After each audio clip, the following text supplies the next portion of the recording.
Diploma जिसके तहत आपने इस केंद्रीय विद्यालय की वैकेंसी में आपने फॉर्म फिल किया था, वो डिप्लोमा सिर्फ 18 महीने का है, 24 महीने का नहीं है। जबकि भारत सरकार के द्वारा जब हमको डिप्लोमा कराया गया था तब ये कह के कराया गया था कि ये डिप्लोमा 24 महीने का है और हर भर्ती में मान्य है। लेकिन भारत सरकार ने इतनी चालाकी से इस 24 महीने के डिप्लोमा को 18 महीने में कन्वर्ट कर दिया और ऐसा कहा जाता है कि प्राइवेट कॉलेजेस वाले प्राइवेट जो कॉलेजेस हैं उनसे पैसे लेकर के हमारे डिप्लोमा को क्रश कर दिया गया।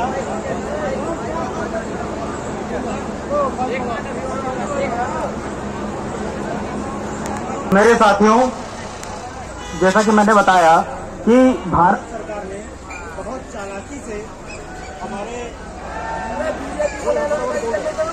2 साल के डिप्लोमा को 18 महीने में कन्वर्ट किया और इसके अलावा उत्तराखंड में जो भारतीय जनता पार्टी की सरकार है वो अभ्यर्थियों के खिलाफ सुप्रीम कोर्ट में चली जाती है और सुप्रीम कोर्ट में जाने के बाद ये साबित कर देती है अपने रिसोर्सेज से, अपने पैसे से और अपने पैसे के द्वारा खरीदे गए वकीलों से कि ये डिप्लोमा 18 महीने का है न कि 2 साल का है, जबकि संसद में ये डिप्लोमा 2 साल का कहकर के पारित किया गया। अब हम सभी शिक्षक साथी जो बिहार में हैं, उत्तराखंड में है, उत्तर प्रदेश में है और देश के सम्मानित इंस्टीट्यूशन जैसे कि केंद्रीय विद्यालय, नवोदय विद्यालय में सिलेक्टेड हैं और हमारा नियुक्ति पत्र आप ही की तरह नहीं मिल रहा है जैसे आप लोगों का नहीं मिल रहा है।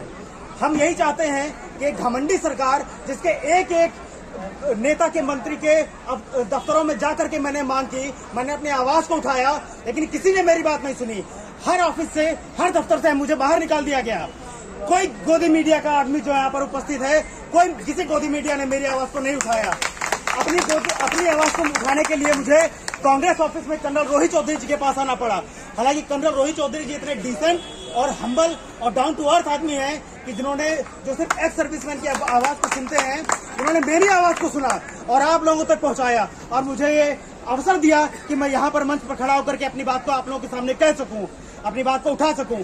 उस घमंडी सरकार के मुंह पर तमाचा है ये मेरा यहाँ पर उपस्थित होकर हम तुम्हारे साथ हैं जो ये कहती है कि हम आपसे नहीं मिलेंगे। हमको जंतर मंतर पर छुड़वा दिया जाता है, बसों में भर करके इधर उधर छुड़वा दिया जाता है। हमारी बात को कि कहीं पर किसी भी दफ्तर में सुना नहीं जाता है, सिर्फ यहाँ पर सुना जाता है। जो न्याय संसद है, जो सबके साथ न्याय करने के लिए बनी है, वहां पर आने के लिए हमें मजबूर होना पड़ रहा है, दर दर की ठोकरें खानी पड़ रही है। लेकिन अब नहीं, अब हम मोदी सरकार के खिलाफ हैं। मोदी सरकार की हर एक कूटनीति जो कि हम लोगों को तोड़ने की है, हम लोगों को अलग अलग कर देने की है, अलग अलग मुद्दों पर अलग अलग कर देने की है, एक साथ न खड़े हो पाए इस प्रकार से तोड़ देने की है, उससे हम लोग बिल्कुल दूर हट चुके हैं। हमको समझ में आ चुका है कि ये सरकार अंग्रेजों की सरकार है और बांटो और राज करो की नीति पर काम करती है। लेकिन अब हमको अलग नहीं होना है। अब हमको माननीय जननायक राहुल गांधी जी के नेतृत्व में जो भी काम किए जाएंगे उस हर काम में यहाँ पर आकर के उपस्थित होना है और उसका समर्थन करना है, चाहे वो कोई भी काम हो। रोहित चौधरी जी का बहुत बहुत धन्यवाद कर्नल साहब का, जो उन्होंने मुझे यहाँ पर बुलाया और यहाँ पर अपनी आवाज रखने के लिए समय दिया। बहुत बहुत